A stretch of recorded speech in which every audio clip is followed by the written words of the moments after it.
You ready to clap now?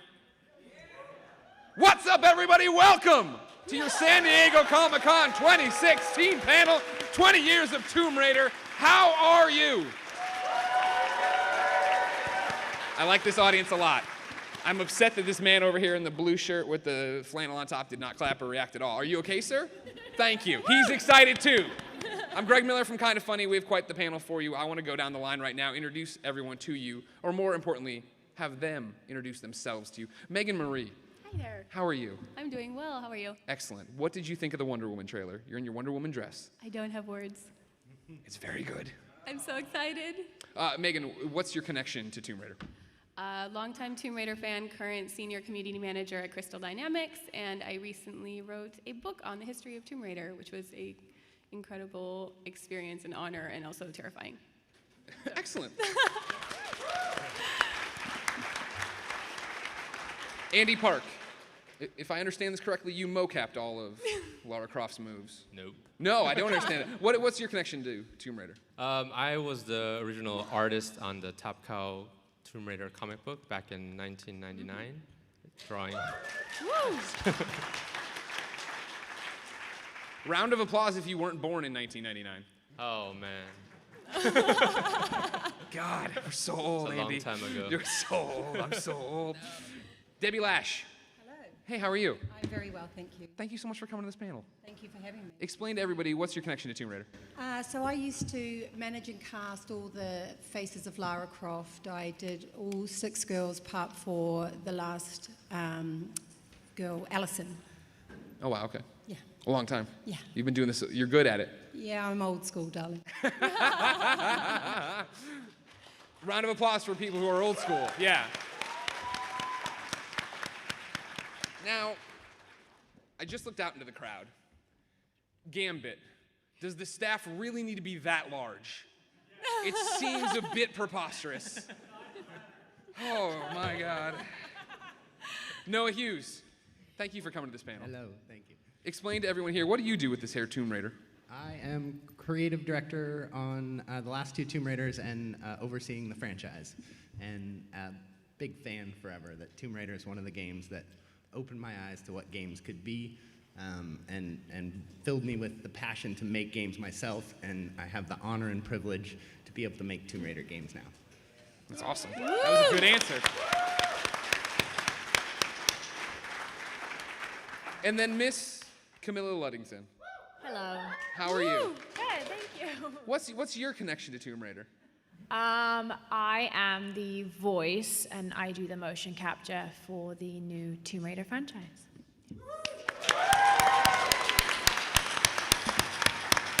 Coming to PlayStation 4 very soon with a Platinum Trophy, and we're all very excited. We're going to go through one by one and talk to everybody about your career and your don't touch the button yet. Go back. I said don't do that. We're going to talk to each one of you. But before we do that, because I want everybody to touch the ball real quick, I'm going to go backwards this way. Camilla Luddington, why does Tomb Raider still matter 20 years later? Oh, well, I think that I've said this in many interviews before, but I don't think that there are enough female characters kicking ass in the way that Lara Croft still is. And so I think that she's obviously still iconic and she's influential, and I meet fans all the time that say that Tomb Raider has changed their life in very specific ways. So it's incredible that it's still touching people in those ways, and yeah, she's an inspiration. She's Lara Croft. No, why does Tomb Raider still matter? I think one of the things that's true for me about Tomb Raider is, and specifically Lara Croft, is she represents adventure perfectly. She represents something fundamental in the human spirit, this desire to discover the unknown, to unravel these ancient secrets. And I think that appeals to people on a very fundamental level, that we all are in this general adventure of life. But what's great about Tomb Raider is you get this escapism that takes you on these amazing adventures, but it still really is a reflection of that human spirit and that desire to discover, which I love. Debbie. You know, I was thinking about this on the drive here, and just 2 words came to mind: girl power. You know, it all happened around the same time as the Spice Girls, and Lara, she didn't only appeal to men, but she appealed to girls and women all around the world. And she's strong, she's sexy, and I think, you know, she was the first female gaming heroine, and everyone fell in love with her. And I just think for 20 years, you know, you remember your first love. Andy? I agree with Camilla that I think there's not enough strong female characters in pop culture, but she really is, or was, or is the first, was the first like female iconic character in the video game industry. And I think the other thing that just makes her iconic is also her visual, you know? I mean, that's why there's so many cosplayers. She is sexy, but she's also strong in character. She's essentially like a female version of Indiana Jones, but cooler and stronger, because Indiana Jones is a little bit more goofy. So, yeah. And then Megan. Yeah, that's such a complex question, but I think that she still matters because representation mattered so much when she first came onto the scene in 1996, and I think that it still does. And I think it's great because she really inspired a generation of especially young women to really embrace their strength and independence and intelligence and all these things. And now she still matters because she's teaching us that you know, you can't have bravery without fear, and that you're stronger because you push through your flaws and accept them. And I think that she just continues to be so relevant in so many ways and still so inspirational. And also her fans, you guys are the ones that make her still relevant and amazing and fuel all of us to always keep doing our best work. So round of applause for you guys. Thank you. Okay, so Andy. I can touch a button now? You can hit the button now, I'm sorry. From now on, you're in control of the button, and I'll do whatever the button says. Here is some of your art, some of your Tomb Raider, some of your Laras. How do you get started with Lara Croft and Tomb Raider? I started in the comic book industry back in '95 for Rob Liefeld, and soon after that, I decided I wanted to go to art school. So I went to Art Center in Pasadena, and I had one more year left of school left, but then I got a call from Matt Hawkins, Mark Silvestri over at Top Cow, saying that they're gonna do a new Tomb Raider comic book. And at that time, there's never been a Tomb Raider comic book besides the one or two shots that Michael Turner did with Witchblade. And I knew, you know, Tomb Raider is already an icon, so I was like, I'm relatively unknown. So I think this is, you know, and Tomb Raider is just an awesome character, so I had to drop out. That was the second time I dropped out of college, and I came on board. Have you gone back yet and finished? No. I think you're One doing day all right. I'll make my parents proud. So when you started off and you started doing these Top Cow comics, you're making this Tomb Raider comic book, did you expect to be attached to it for so long? Like, how long have you worked on Tomb Raider? No, I went with no expectations besides, like, I knew it's a big franchise, so there was a lot of pressure because I'm like, I'm not a big name like Michael Turner, and there's a lot of fan expectation. I just had to do the best that I could. So yeah, I just worked hard, you know, just drawing into the night every day, and I did issues 1 through 20. Jeez. And I never expected that, you know, almost, I don't know, 15 years later that I'd be on this panel celebrating the 20th anniversary. So I'm honored that you guys asked. So. When it's happening for you, when you're making these books originally, is anyone breathing down your neck? Are you given all the freedom in the world? Or are they trying to rein you in? Dan Jurgens was the writer. He did an awesome job. And the great thing about comic books is they hire the artist, and they pretty much leave it up to the artist to draw the character and the story however you want. I can do the page layout, the storytelling, however I want. Yeah, they give me a lot of freedom. So for you then, I mean, you know, you've drawn a lot of stuff, not just Lara Croft. Yep. Like, for you, what differentiates her versus, you know, another female you might draw or another hero you might work with? Funny enough, I work at Marvel Studios right now for the films, and I design Black Widow, and I get to draw for all the films. So there are actually similarities. But I think... You're just copying everything. Well, you know, female, strong heroine, they both have the 2 holsters on their legs. There are similarities, but Laura is unique. She, you know, whereas Black Widow is more the assassin, you know, stealth. Lara is the adventurer. She also can be seen as a humanitarian, kind of helping people, and I think her look is just very unique. With the, she's got the ponytail, she's got just all the different outfits, and she's not as like her fighting style is quite different from a lot of the other characters that I've drawn. But she's doesn't that make for more work though? Her fighting style is so different. Like, where can you go for reference shots, or what are you doing? For the comic book, funny enough, this is before there was the internet, but there wasn't a lot of images online. This kid, the redhead, born before 19. Yeah, it was a bad place before the internet. Ancient times. You don't even know, man. 1999, ancient times. So I trade secret. I used myself to. I knew you did mocap for her. I know. Using the mirror a lot. I would pose, turn myself into a woman. Read into it however you want, but you look great. A lot of those covers. So you can imagine me. Do you want to? You can stand up and reenact any one of these three you want. You can reenact whichever one you want. Right now. I did. I used a couple from I used my girlfriend at the time for some shots. I don't know why I used myself more, but. So then there's been these 4 Tomb Raider series, right? And you've been involved with each and every one of them. What makes you keep coming back to the character? I think, because for me, I worked in comic books for 10 years, and I've been a concept artist for the past 10 years. But in my comic book career, Tomb Raider is the pinnacle for me. That was the one that was meant the most to me. It was the longest run I had on a comic book. And just through the years, the fans constantly, I'll get emails, I get contacts, social media, they say how much Tomb Raider meant to them, the comics that I did, and that it was Tomb Raider that got them into comics, the Tomb Raider comic books. And I love drawing her, I love painting her. So when Dark Horse, redid they got the rights to do the comic books, I had to be a part of that, and yeah. And then this is you too, right? Completely different art style from what we just saw. Yeah, because when I went to art school, I learned how to paint and do all that kind of stuff. So it's what I love to do. I love to paint.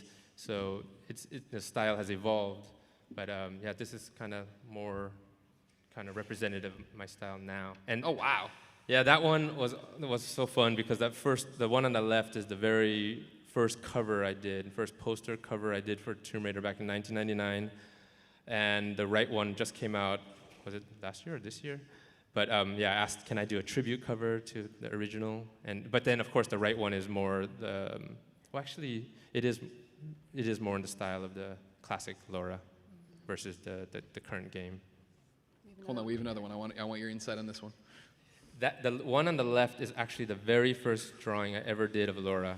I got the gig from Top Cow, and I was in a hotel room, and I just said, I don't know how to draw her, so I just drew her.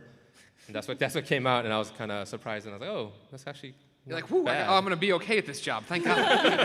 I know. And then the right one I just did, and it's you guys are seeing it for the first time. Yeah. It's going to be for the book that Megan right here wrote. It's actually for the art book for the 20-year celebration one. Oh, sorry. Yes. Yep, sorry. But that means that everybody will have a chance to get it this fall. Yes. So again, I got to do a tribute piece to one of the originals I've done. Now, there's some other announcement, right? You ready to make your announcement? Yeah. Sure. Do you want to hear a new announcement? I'm excited! Yay! I'm honored. They wanted me to announce this. I'm honored to announce it that Dark Horse got the rights to Tomb Raider, and they're going to be making a new book called Tomb Raider Archives, and it collects all 50 issues of the best-selling Top Cow comic, Tomb Raider Journeys, and all the one-shots. It's broken into 4 volumes, hardcover, 8.5 by 12 inches. Volume 1 is coming out this November, totaling 407 pages, and I got the honor of writing the foreword for that book, and you can find out more at tombRaider.tumblr.com. So that's exciting.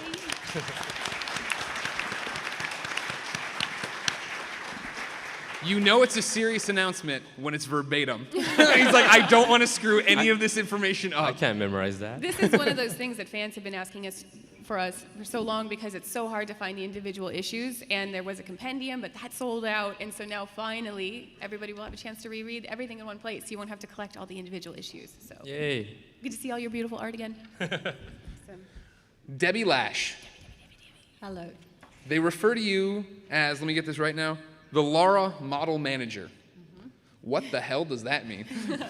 So, once upon a time, 20 years ago, I was working with Larry Sparks, who was the worldwide marketing director, and part of my job back then was putting on the corporate events. And so at one of these events, I met Rona Mitra, and we hit it off, and little did I know that she went and asked if I could be her main point of contact at IDOS. So I kind of went from working just in the marketing department to then looking after and being the day-to-day point with Rona. So that started with, when the whole kind of Lara phenomenon kicked off, it meant bringing in a team of makeup artists and hairstylists and costume designers, and and it just snowballed. I was going to there. say, yeah, that sounds.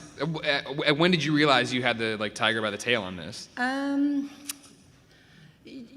Like when the whole phenomenon just blew up, it just one day we were just brainstorming, and it just came about that this was a full-time role. So, I just, now I look back and just think, I was really just in the right place at the right time. And, I actually owe quite a lot to Rona because she kind of kick-started, catapulted my career for the next 10 years. So, I mean, did it really quickly just supersede everything else you were doing and this became the job? Oh, I remember being in London at ECTS, and they had announced, they were about to make the official announcement at ECTS, and Rona was, she was in the latex, and she hadn't been released to the public, and she came in on the back of a Harley Davidson, and the press, and back then the fans hadn't even had much of a taste, but it just went bonkers. And and I just remember looking, and my mouth, I was just like gobsmacked, thinking, holy smoke. This is just unbelievable, and it did just overnight. It just, she turned into a star, and Rona Mitra, was an actress in her own right, and she set the precedent of what it was to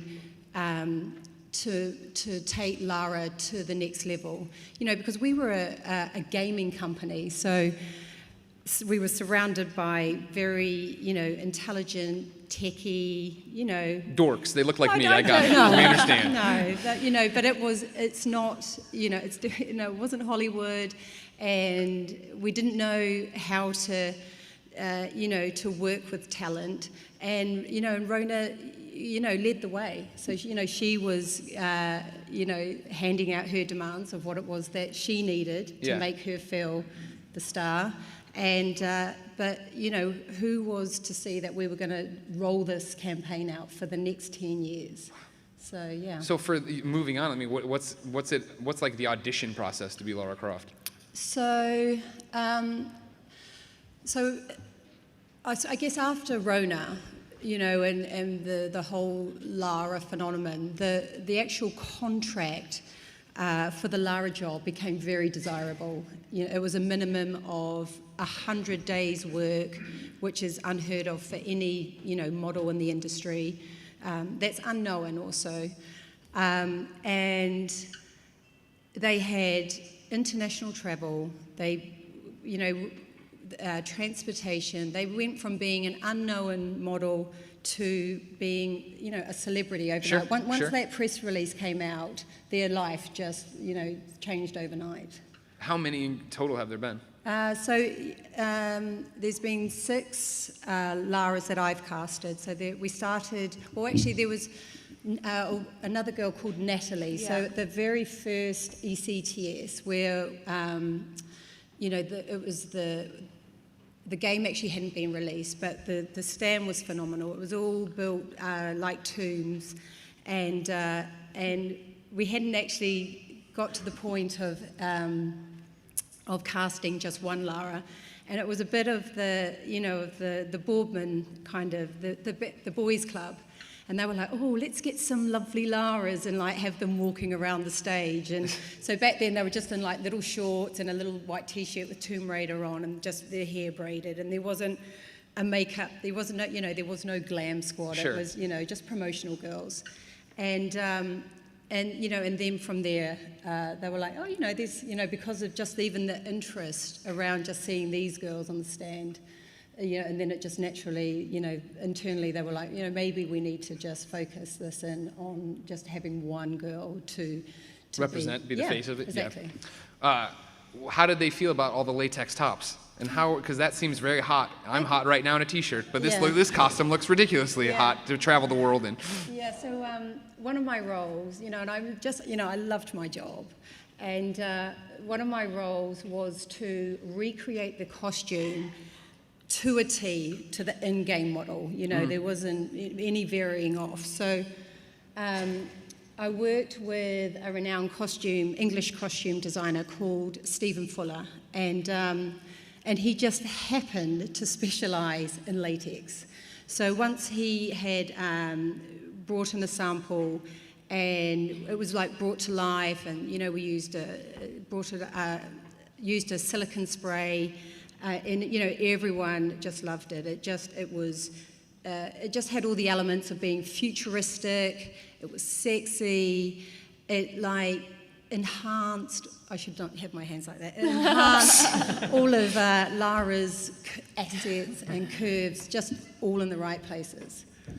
So then, when you become the Lara Croft model, is it your full-time job? Is there always something going, or did it run in like waves where there was things like we're really busy right now? Well, so like I said earlier, that they would work up to at least 100 days in the cycle of the PR campaign, and it did pretty much dominate those girls' lives because even when they weren't officially working abroad or making an appearance, there was just endless magazine interviews, and online started growing, and so it took over their lives. We were doing around the height of the launch, we would do 2 to 3 countries a week, in Europe.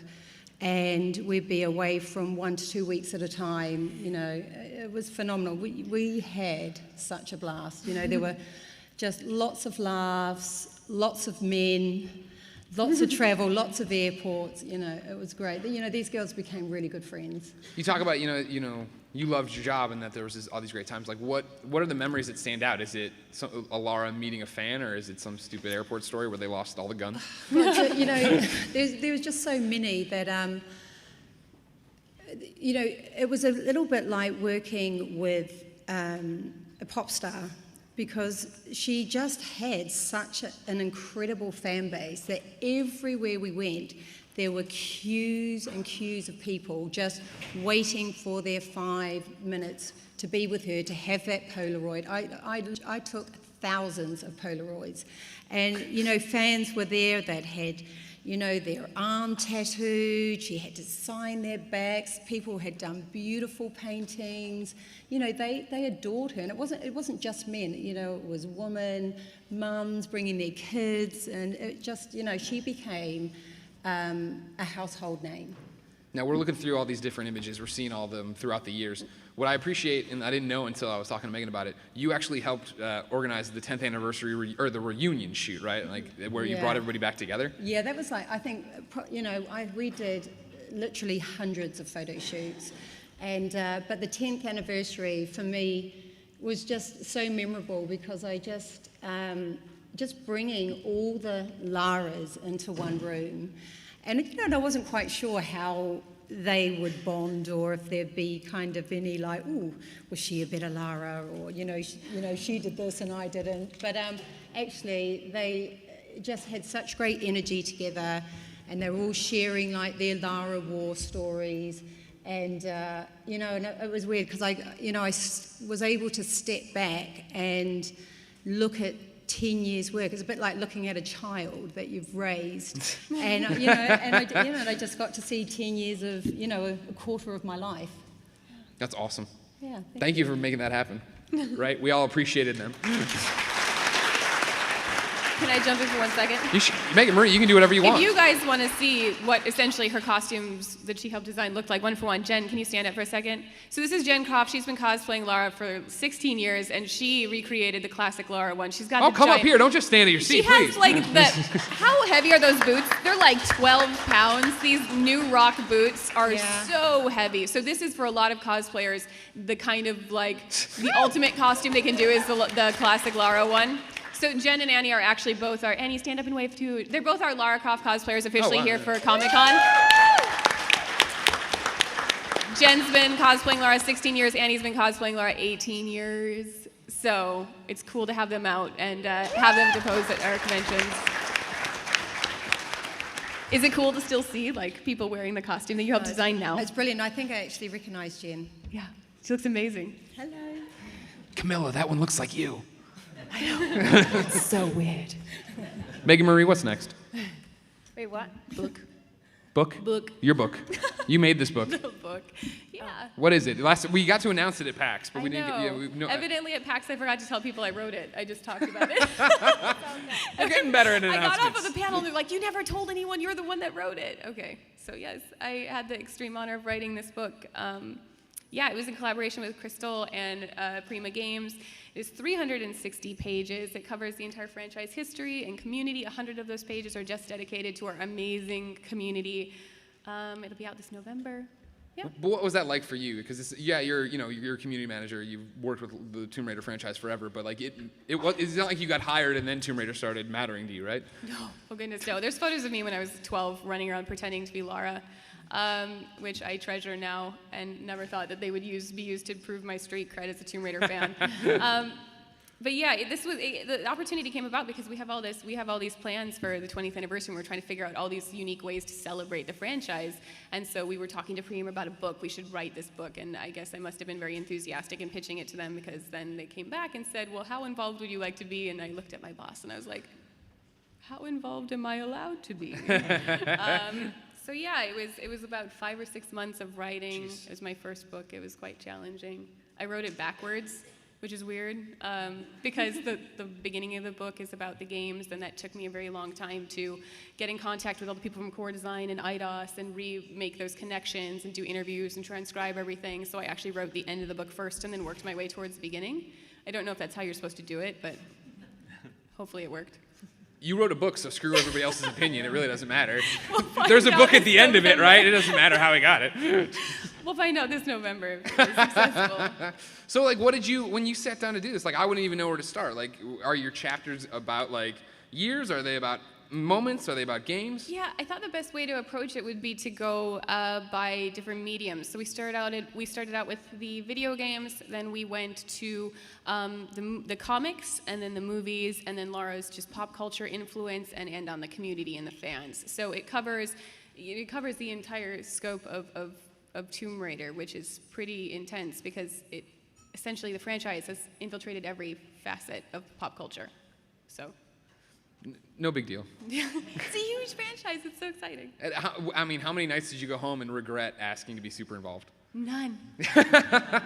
That's where we're quite different. I would have been like, why did I ask to write this book? I didn't have a day off for 6 months, but it was worth it because it's a passion project and because I love the franchise so much and just wanted to share all of this, knowledge and information. And the thing that I think meant the most to me was giving fans that opportunity to be involved and recognize their hard work. Like Annie is one of the people that she's been dressing up as Lara for like 18 years, and this year she's out here representing Lara for us, and I know that like that means a lot, and to give fans the chance to be recognized in an official capacity really meant a lot to me too.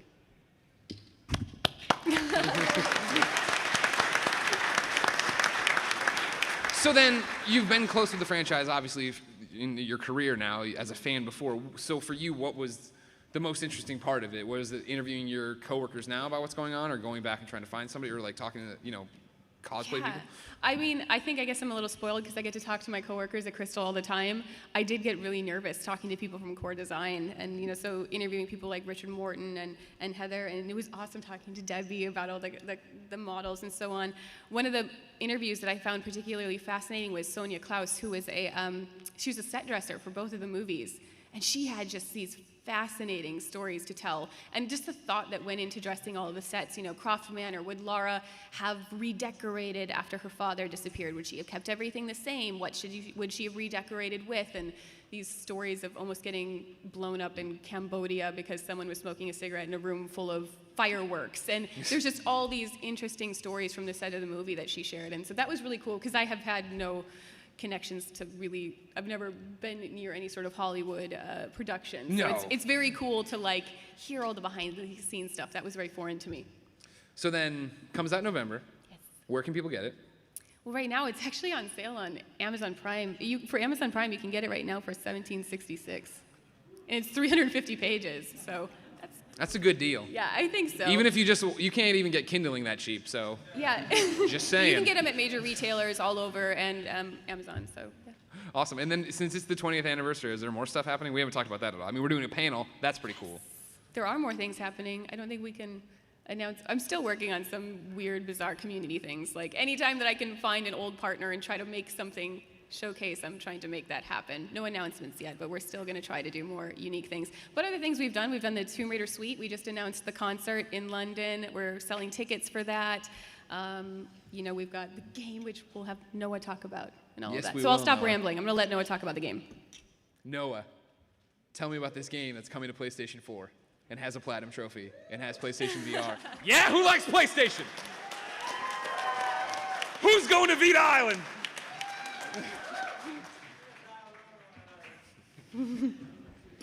All right, yeah, we're bringing this one out to PlayStation 4 October 11th. I'm very excited about that. I've been waiting about a year for that to happen.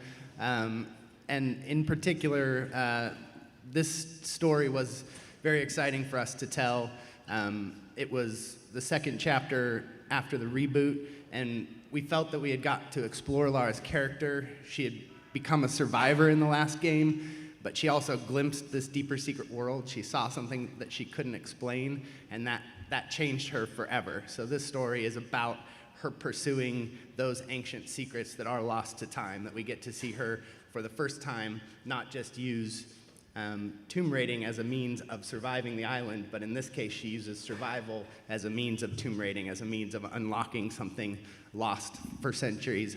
And for us, that was an important step for her as a character, because the closer, or the farther we get from her reboot, the closer we want to see her become who she's meant to be. So this really becomes that important step of her going on this expedition. And for us, we always like to look at that not just from a mythology standpoint. In this case, she's looking for the secret of immortality. She finds a myth that leads her to Siberia. One of the things about lost secrets is that they're very hard to find, that they're in the most remote It's kind of the point of them, right? The Lost corners Secrets. of the world.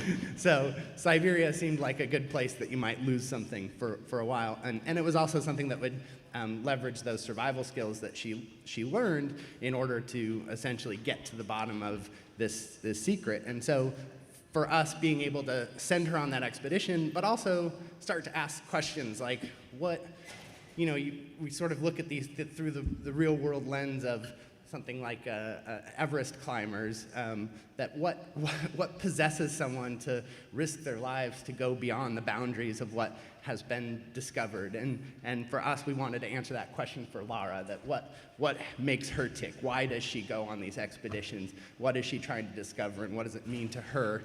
And so through the course of this story, we see her grow in her relationship with these ancient secrets. So she gets one Right. step closer to becoming that Tomb Raider. Who's played Rise of the Tomb Raider? I told you not to raise your hands. I was very clear. Let's all get on the same page. Who's played Rise of the Tomb Raider? Thank you. Now, who hasn't played Rise of the Tomb Raider?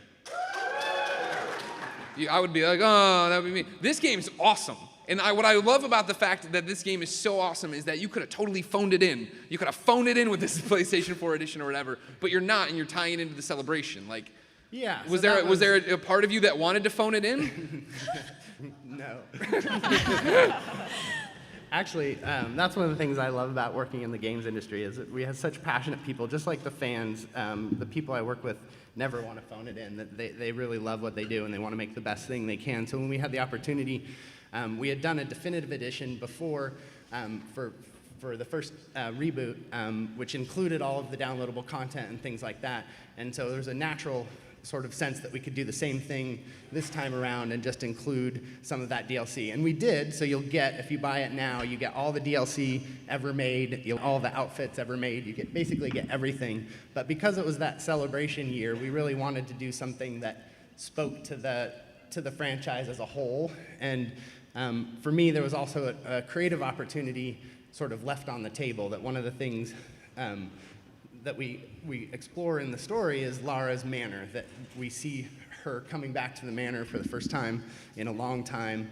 And for me, that's more than her house, that this is something that's part of her identity. I think of it as, a Batman in the Batcave or Superman in the Fortress of Solitude, that these are good references. These are parts of these characters.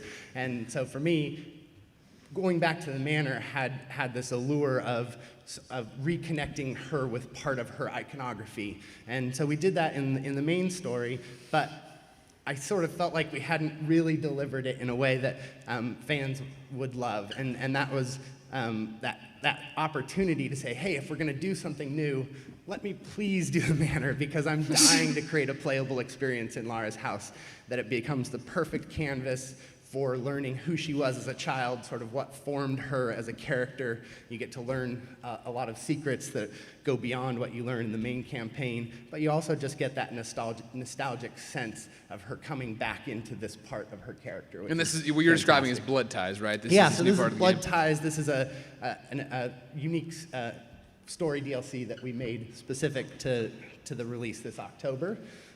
We also put other things like outfits are something that are always a great celebration of classic Lara.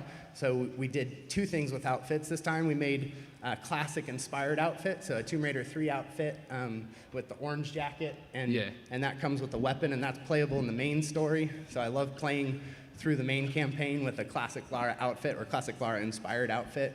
Which is just amazing. But then also, if anyone's seen the video, we have low poly Laras.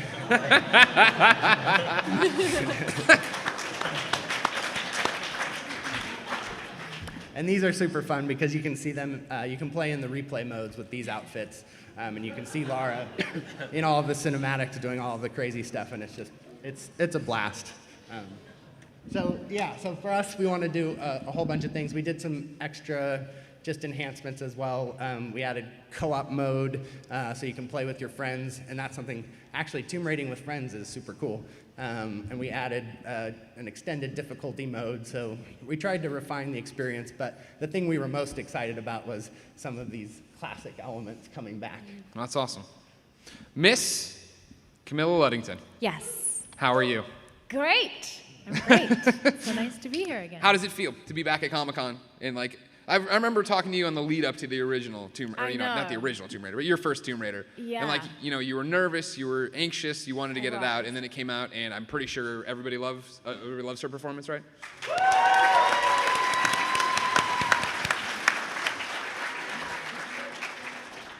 Yeah, I think at this point it feels like I'm coming home a bit. Yeah. But I'm always anxious before any game because it takes so long to make. People don't necessarily know how long the games take. The first game took 3 years. The second game took 2. So next game's gonna take 1. Don't worry. So I think the build up before I get here, it lasts so long that I'm anxious by the time I get here. But this is kind of nice because the second game has already come out, but it's also exciting because there are, PS fans in here that haven't explored it yet, so it's nice to come back, and it's the 20th anniversary, and it feels amazing to be part of it. Was it the same coming back to do Rise of the Tomb Raider? Or was it like getting back in, like, all right, good, I'm getting to do this again, and I've learned so much from the first time? It was similar and it was different. I think in the first game, I was trying to creatively discover who she was to me. Mm-hmm. And, in the first game, and I think Noah did a great job of describing the transition that she makes, but in the first game, she's very naive. There's a part of her that's distancing herself from her father's work. And then in the second game, going into it, she's heartbroken, she's mourning, she's lost people, she's a darker character. And now I think you feel the spirit of her father more in the second game. So I went into it feeling like, yes, I've played this character before, but she's made a huge, massive transition. This is trauma. And what does that mean? And I think that one of the most interesting things in the second game is that she takes all of the heartache and all of the trauma from Yamatai, and it kind of transitions and turns into this drive that you see that pushes her through the second game. So it was really fun, but again, you're discovering kind of a new character in the second game. Sure. You do all this characterization. You know Lara, you're talking about motivations, why this is happening, all this stuff. Yeah. How hard is it to remember all that when that's on your face while you're trying to put that performance out? I think that it is very distracting because those are two cameras in front of me. And what's hard is that is in your eye line. But I think over time you kind of do forget. The only thing is that there have been scenes where I've had to hug other actors, like Alex in the first game, and we got stuck in each other. Like our cameras got twisted, and there was this awkward, like almost like, hey, I'm sorry, it's me. No, it's always awkward. It's never going to be comfortable, but I'm getting used to it. I'm not trying to put you on the spot, but do you prefer one form of acting over the other, like video games like this or like Grey's Anatomy? No, it's funny because this is the character I played the longest out of any character I've ever played. Wow. So weirdly, it may sound cheesy, but Lara feels like she's part of me. And actually, creatively, what's kind of fun about Tomb Raider is that we're not given a set to work with. So sometimes your imagination is more powerful than something they could even build. And that's really fun to work with. It's fun for me to see pictures, but then create the world in my mind. And then this is the first time that I've seen Croft Manor.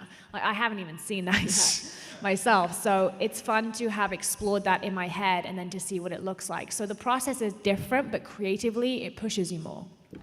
So then on the other side now of two games being Lara, what is it like to see folks dressed up as you and this character that you feel is a part way of you? better than I do. It's embarrassing. No, it's so incredible, and we spend such a long time in a room that kind of is bigger than this, called the volume, making the game, and you almost forget that people are going to play it because you're just in a bubble for years. So then when you get to come to Comic-Con, you see girls dressed as Lara who look incredible, and they have so much, their attention to detail is mind-blowing. It's amazing, and it just makes me kind of re-fall in love with the game and the fans again, because the passion is it's overwhelming. You are very passionate fans. It's very passionate. I want to make sure you all have a chance to ask a question too, so please get to the microphone now if you'd like to ask a question of our panel. We are short on time, I know. I don't know why you stood up and sat back down, green shirt man. You're like, I do. You know what? No, I don't. This has been good. Tim, tell me who Green Shirt Man is. The first question is from Mark. Okay. He's from right here in San Diego. Gotcha. Hi. Whoa, my voice sounds weird. So this question's for Camilla. So when I played through the first game after the reboot, Tomb Raider 2013, Yeah.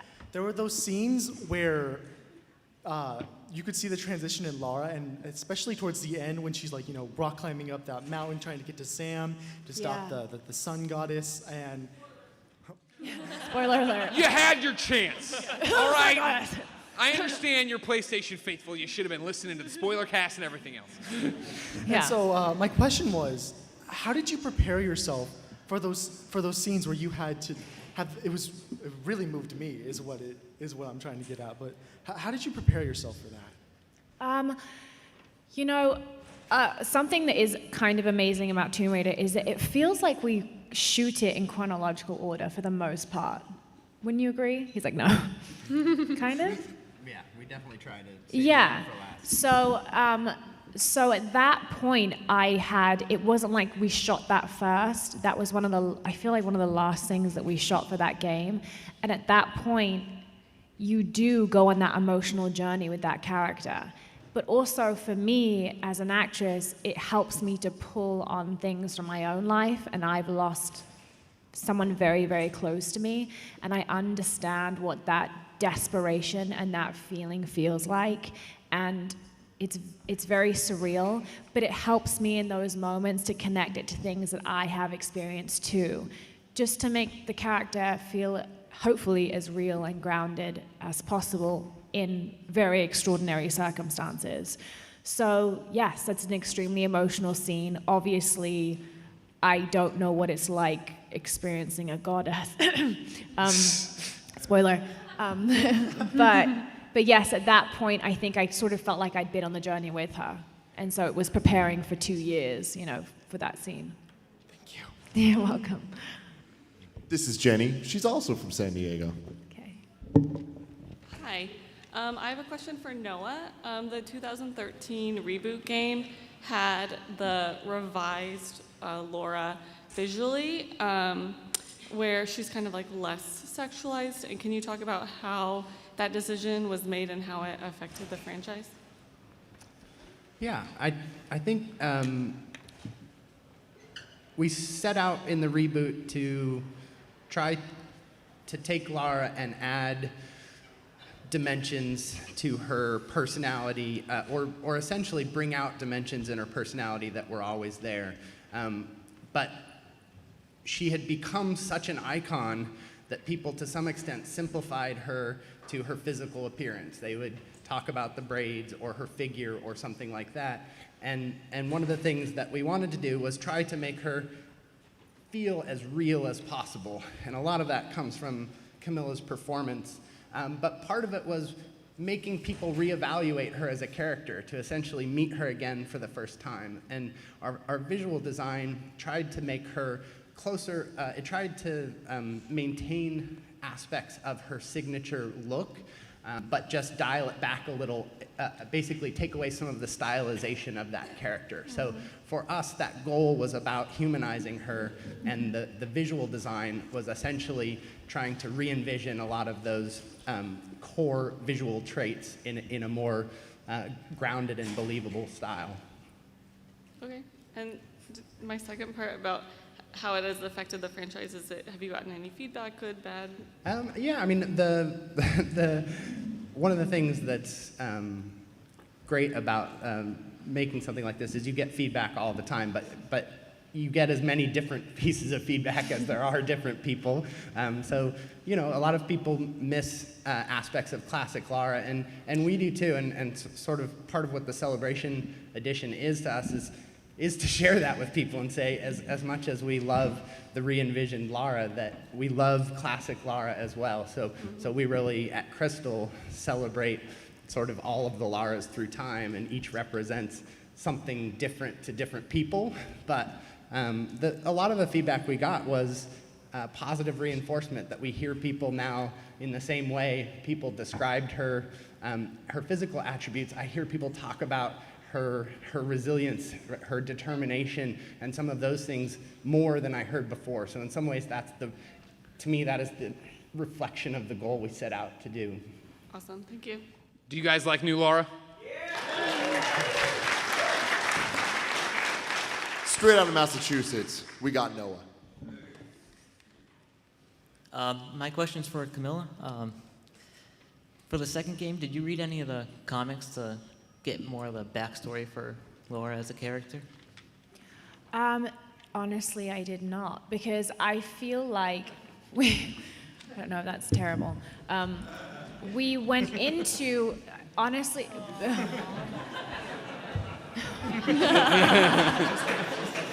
Well, he doesn't watch your TV show. You don't watch Grays. I didn't because sometimes I feel like the story actually changes a lot. When we go into a table read like we did for this game, it's constantly evolving, so I tend not to hold on to anything and think that that is solid. It's always evolving, and so I sort of take what from the script and what we do in rehearsal, and develop the character and help me sort of get on the journey from there. But I don't know how else to get out of saying that no, I didn't read it, but I will though. I will read them.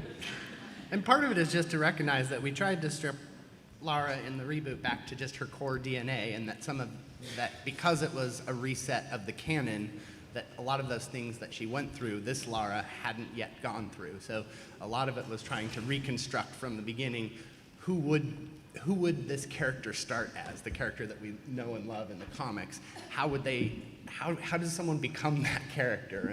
And so in some ways that fresh reconstruction of Lara from the core DNA rather than the existing canon was fun. Ladies and gentlemen, this has been 20 years of Tomb Raider. Thank you so much for coming. Give your panel a round of applause.